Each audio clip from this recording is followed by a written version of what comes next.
ये बहुत ही महत्वपूर्ण न्यूमेरिकल है जो बोर्ड परीक्षा में कई बार पूछा जा चुका है।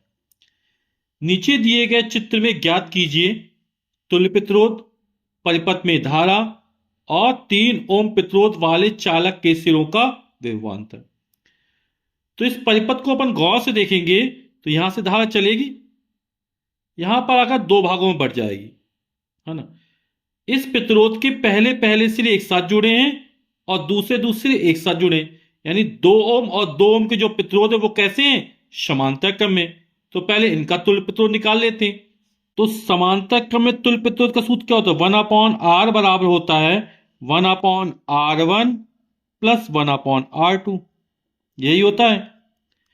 तो 1/r1 का मान कितना है, ये 2 हो जाएगा, प्लस 1/2।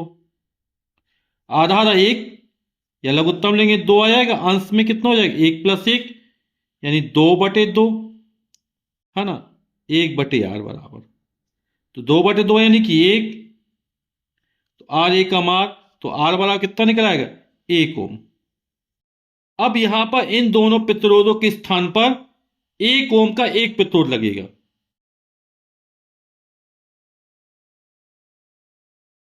तो इस चित्र को देखेंगे तो ये तीनों प्रतिरोध कैसे नजर आ रहे हैं, धारा यहां से चलेगी तो सभी में एक समान धारा बहेगी।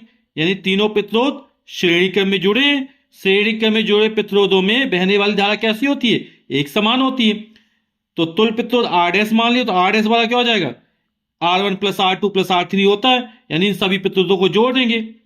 यहां पर इसका तुल्य प्रतिरोध कितना निकला था, 1 ओम निकला था ये। तो 1 ओम प्लस 1 ओम और प्लस 3 ओम कितना हो जाएगा, 3 1 4 1 5 ओम हो जाएगा।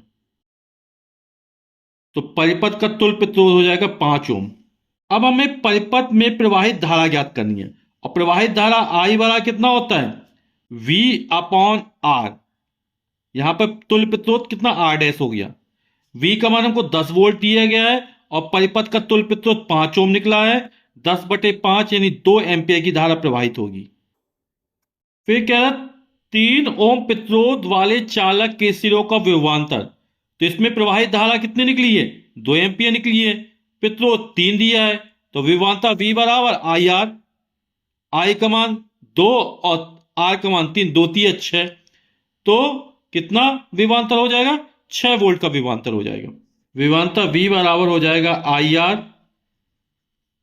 आई का मान है 2 एम्पियर और 3 ओम के प्रतिरोध निकालना, 2 3 6 वोल्ट का विभवांतर हो जाएगा।